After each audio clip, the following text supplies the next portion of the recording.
আসসালামু আলাইকুম সবাইকে। কেমন আছেন সবাই? আশা রাখছি আল্লাহর অশেষ রহমতে সবাই অনেক বেশি ভালো আছেন, সুস্থ আছেন। এই প্রত্যাশায় শুভকামনায় আপনাদের সবাইকে আকন্ঠ হোম ডায়েরির আরও একটি নতুন ভিডিও দেখার জন্য ওয়েলকাম জানাচ্ছি। আজকের ভিডিওটাও সকাল থেকেই শুরু করেছি। সকালটা অনেক সকাল সকাল শুরু হলেও কাজকর্ম শুরু হয়েছে অনেক পরে। তার কারণটা একটু পরেই বলছি। তো আমি খেজুরটা সবসময় ধুয়ে এভাবে করে টেবিলে রেখে দেই। এখন আর ঝাড়ে খুব একটা রাখি না। আর বাদবাকিটুকুন ফ্রিজে রেখে দেই। তো এখন আপনাদের ভাইয়ার জন্য এখানে খেজুর আর বাদাম নিয়ে নিচ্ছি। কিশমিশও খায় সকালবেলা, তো আজকে কিশমিশটা শেষ। আমার ভয়েসের সময় কিন্তু অনেক গাড়ির হর্ন হয়তো বা শুনতে পাবেন। তো বরাবরের মতোই বলবো, প্লিজ সবাই ক্ষমা সুন্দর দৃষ্টিতে দেখবেন। আজকে সকালের কাজকর্ম লেটে শুরু করার কারণ গতকালকে আসলে আপনাদের ভাইয়া সিলেট গিয়েছিলেন। যারা আমাকে শুরু থেকে দেখেন তারা তো জানেন যে আমার প্রায় 16-17 বছর সিলেট কেটেছে। দেন আমরা রিসেন্টলি ময়মনসিংহ শিফট হয়েছি, এই তো 1 বছর হলো। তো আপনাদের ভাইয়া বাসায় ব্যাক করতে করতে প্রায় 12:30 পৌনে 1টার মতো বেজে গিয়েছিল, যার কারণে আর গল্প শোনা হয় নাই। কার সাথে দেখা হলো, কোথায় গেল, এইসব গল্প করতে করতে আসলে সকালের অনেকটা সময় চলে গেছিল। আসলে আমাদের এই ছোট্ট জীবনে যেখানে আমরা যাপন করি, ওই জায়গাটার কথা, ওই সময়গুলোর কথা কিন্তু খুব সহজে ভুলতে পারি না। এটা এমনই একটা মায়া, যেমন ধরেন সিলেট থেকে চলে আসছি 1 বছর কেন, যদি 20 বছর পরেও সিলেট যাই, সিলেটের সব কিছু মনে হবে যেন চেনা। এই তো 2 দিন হলো গেলাম, এরকম একটা ফিল হবে।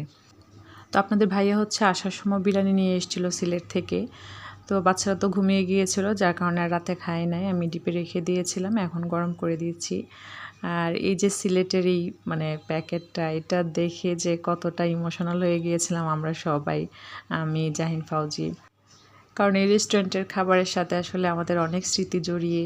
আর রেস্টুরেন্টটা ছিল একদম আমাদের বাসার অপোজিটে, রোডের এই পাশে আমাদের বাসা ছিল, অপোজিটে ছিল এই ইষ্টি কুটুম হোটেল। তো আসলে আমরা যে বাসায় থাকতাম, ওই বাসার ফ্ল্যাটে উঠলে কিন্তু শাহজালাল যে মাজারটা, ওই মাজারের গেট দেখা যায়।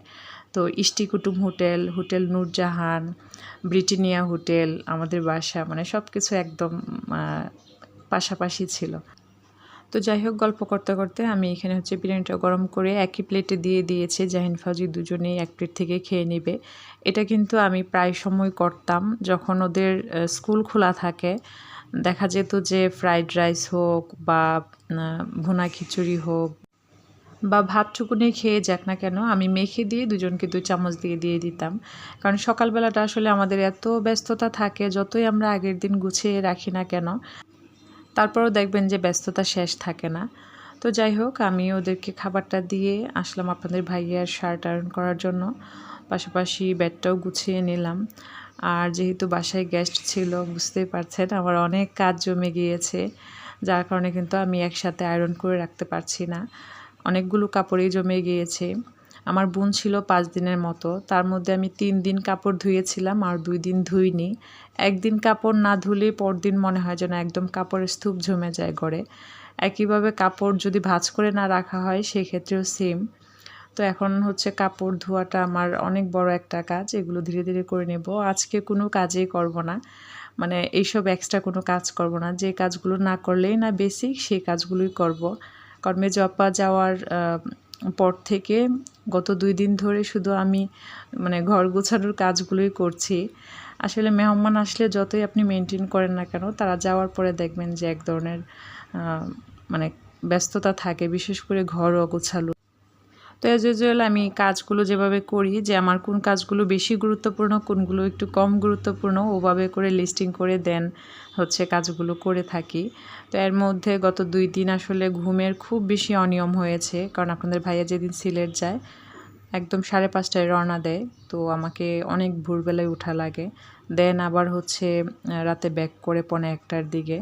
তো এই ইনব্যালেন্সের কারণে মনে হচ্ছে যেন একটু নিজের রেস্ট দরকার, যার কারণেই একদম যে কাজগুলো আসলে না করলে না, সেগুলো তো করাই লাগবে, তবে নিজের উপর টর্চার যেন না হয় সেটাও খেয়াল রাখছি আর কি। আর আমার বোন আসার পর আসলে ওকে নিয়ে ডাক্তারের কাছেও একটু দৌড়াদৌড়ি ছিল। তেমন কোনো সমস্যা নেই আলহামদুলিল্লাহ, জাস্ট ওর এমনি হেলথ চেকআপের জন্য। তো আসলে গেস্ট আসলে যেটা হয়, বাসার ব্যস্ততা যেমন তেমন, যদি বাহিরে দৌড়াদৌড়ি থাকে তাহলে মনে হয় যে একটু বেশিই দখল যায়। তো এখন হচ্ছে আমি খাবার গরম করে নিচ্ছি। আসলে গতকালকে যেহেতু আপনাদের ভাইয়া অনেক রাত করে বাসায় ফিরে, যার কারণে আমি ওই সময়টা তো সজাগ থাকতে হবে। তো ভাবলাম সকালবেলার কাজগুলো করে নেই। কারণ আমার মনে হচ্ছিল যে ঘুমাতে ঘুমাতে যদি অনেকটা লেট হয়ে যায় তাহলে হয়তো বা উঠতেও পারবো না। তো সব কিছু চিন্তা করেই আগের দিন রাতে হচ্ছে আমি রান্না করে রাখি। এখানে মাছ রান্না করে রাখি আর মাসকলাইয়ের ডাল, সেই সাথে একটা ভাজিও করে রাখি। আসলে সংসারের কাজগুলো সময় সুযোগ বুঝেই করে রাখতে হয়। বিশেষ করে নিজেই যে কাজগুলো করা লাগবে সেগুলো যদি করে রাখার সুযোগ থাকে, সেই সুযোগটাকে আসলে কাজে লাগাতে পারলে খুব ভালো হয়। যেমন আজকে সকালবেলা হুট করে এমন ব্যস্ততা হবে আমি একদমই বুঝিনি। সেটা একটু পরেই বলছি। তো যাই হোক, এখানে খাবার গরম করতে করতে আবার আপনাদের ভাইয়ার সালাদটুকুনো বানিয়ে নিচ্ছি।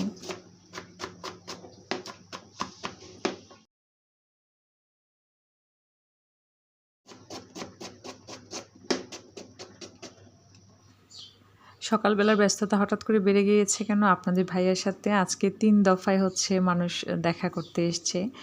তো এসছে তো প্রয়োজনেই, তারপরেও যেহেতু অনেক সময় এমন অনেকেই থাকেন যাদেরকে আসলে চা নাস্তা দেওয়া লাগে। তো আমি অফ ক্যামেরায় সেই কাজগুলো করেছি।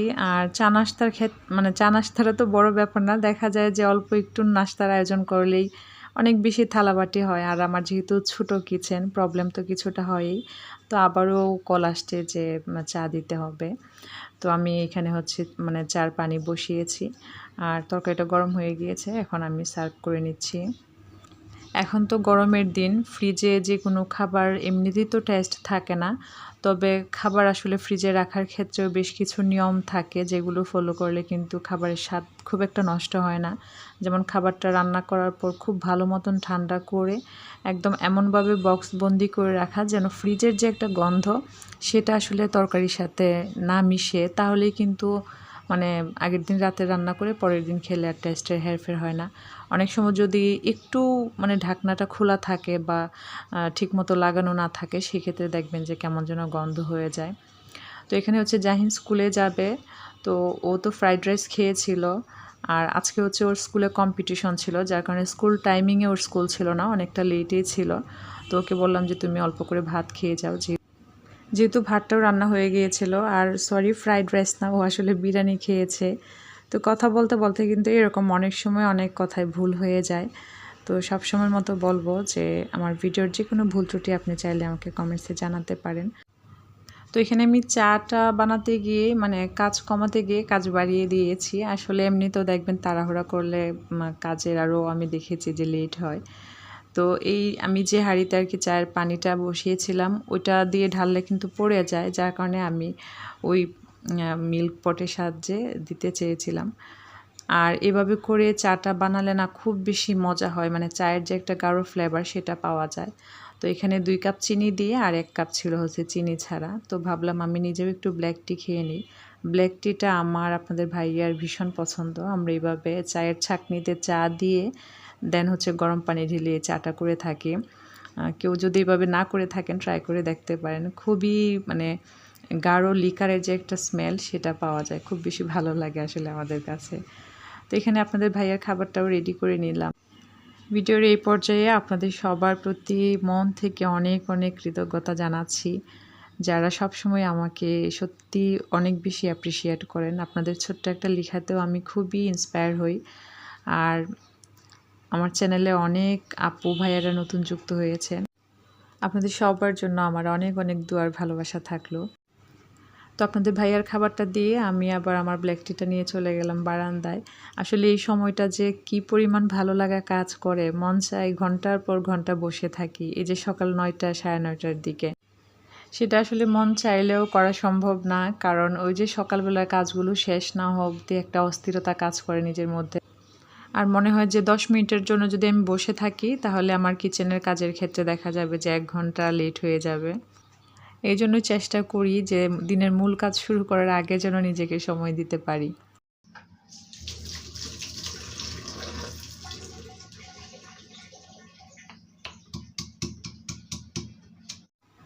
আসলে আমরা নিজেকে সময় দেওয়ার ব্যাপারে খুব বেশি উদাসীন কিনা জানি না। দেখবেন যে আমরা অনেক সময় চাইলেও কিন্তু পারি না। মানে দিনের কাজটা যদি একবার শুরু করে দেওয়া যায় আর শেষ নেই। মানে তখন শত চেষ্টা করলেও আসলে নিজের জন্য যে একটু সময় বের করা সেটা হয়ে ওঠে না। এইজন্য সকালটাকে যদি একটু কাজে লাগানো যায়, মানে যে সময় থেকে হয়তোবা আমি আমার কাজগুলো শুরু করব তার ১ ঘন্টা আগে উঠলেই কিন্তু নিজেকে সময় দেওয়া যায়। এটা বলছি এই কারণে অনেকে আমাকে জিজ্ঞেস করেন যে, "আপু সকালে কখন নিজেকে সময় দিব? সকালেই তো সব কাজ।" হ্যাঁ, সকালেই আসলে আমাদের সারাদিনের সবথেকে ব্যস্তময় সময়। তাই জন্য আসলে মানে যে সময়টাতে কাজ আমরা শুরু করার কথা আমাদের, তার থেকে ১ ঘন্টা না হোক ০.৫ ঘন্টা আগেও যদি উঠা যায়, তাহলেও এটলিস্ট নিজের জন্য একটু হলেও সময় পাওয়া যায়। আর সত্যি বলতে সংসারের কাজের কোনো শেষ নেই। তো যাই হোক, কাজ করতে, করতে আপনাদের সাথে মনে হচ্ছে যে আজকে মন খুলে গল্প করছি। আপনাদের কিন্তু কোনো কমেন্টস আজকে পড়িনি। তো আশা রাখছি আপনারা ভিডিও সম্পর্কে কমেন্টস করবেন। ইনশাল্লাহ নেক্সট ভিডিওতে কমেন্টস পড়ার চেষ্টা করব। তো এখানে ডিম ভুনা করছি বাচ্চাদের জন্য। পাশাপাশি আমি এই যে কিচেন অর্গানাইজারটা, এটাকে যে কতবার সরাই আবার কতবার অ্যাড করি। আসলে আমি কিচেনটা যখনই ভাবি যে একটু নতুনভাবে গুছাবো, তখনই কোনো না কোনো ইস্যু চলে আসে। যেমন এবার আমার বোন আসার কিন্তু একদমই কোনো প্ল্যান ছিল না, হুট করেই আসা। তো আমি তো বেশ কিছুদিন আগে থেকে কিচেনের জিনিস সরানোর চেষ্টা করলাম যে একটু নতুনভাবে সাজাবো। তো আজকে ভাবলাম যে না, মানে এই জায়গা থেকে একদম অর্গানাইজারটা সরিয়ে নিব আর অ্যাড করব না। এই জায়গাটুকুন একদম ফ্রি করে দিব।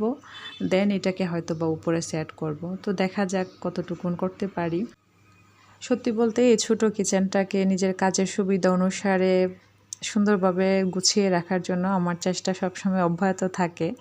কারণ যেহেতু কিচেনে আসলে চাইলেও অনেক জিনিস মানে সরানো যায় না। আবার নিজের কাজ করার ক্ষেত্রেও একটা কমফোর্টের ব্যাপার থাকে, একটা ভালো লাগার ব্যাপার থাকে। তো যাই হোক, অর্গানাইজারটা যে এখানে ছিল বেশ খানিকটা ময়লা হয়ে গিয়েছে। তো আমি খুব ভালো মতন ক্লিন করে নিয়েছি। এখানে জাস্ট হাতের কাছে যে জিনিসগুলো রান্নার সময় লাগে সেই জিনিসগুলোই রাখবো। তো আমি প্রথমে যে বেতের ঝুড়িটাতে রাখলাম, দেখলাম যে এটাও অনেকটা স্পেস নিয়ে নেয়। তো এখন ছোট্ট ঝুড়িটাতে রাখছি। পরে হয়তোবা কিছু জিনিস উপরে উঠে যাবে আর একেবারে ২-১টা জিনিস হয়তোবা এখানে রাখবো। কারণ আমার এই কাউন্টার টপের জন্য অনেক নাস্তা আইটেম আমি বানাতে পারি না, যেগুলো আসলে রুটি বেলাবেলি করে দেন মানে বানিয়ে থাকি, খুব অসুবিধা হয়। তো এই তো ডিম রান্নাটা হয়ে গিয়েছে। আর খেয়াল করলে দেখবেন আমি কিন্তু অনেক কম তেলে রান্না করি। তো গত ভিডিওতে অনেক আপুরাই বলেছেন, আপু তরকারির কালার খুব সুন্দর হয়েছে। আসলে আমার কাছে মনে হয় তরকারির কালার অনেকটা ডিপেন্ড করে রান্নার প্রসেসিংয়ের উপর। তো রান্না শেষে সবসময়ের মতো এখানে খাবারগুলো গুছিয়ে রাখছি। রান্না শেষে আসলে খাবারগুলো সার্ভ করে নিলে জায়গা অনেক কম নেয়। তা না হয় হাঁড়ি পাতিল সহ যদি খাবারগুলো এখানে রাখতাম, আমার অর্ধেক কাউন্টার টপ কিন্তু হাঁড়ি পাতিলেই ভরে যেত। তো এই ছিল আমার আজকের ভিডিও। আপনাদের কাছে কেমন লেগেছে কমেন্টস করে জানাবেন। সবাই ভালো থাকবেন, সুস্থ থাকবেন, সবাই সবার জন্য দোয়া রাখবেন। আপনাদের সবার জন্য আমার অনেক অনেক দোয়ার ভালোবাসা রইল। ধন্যবাদ সবাইকে। আল্লাহ হাফেজ। আসসালামু আলাইকুম।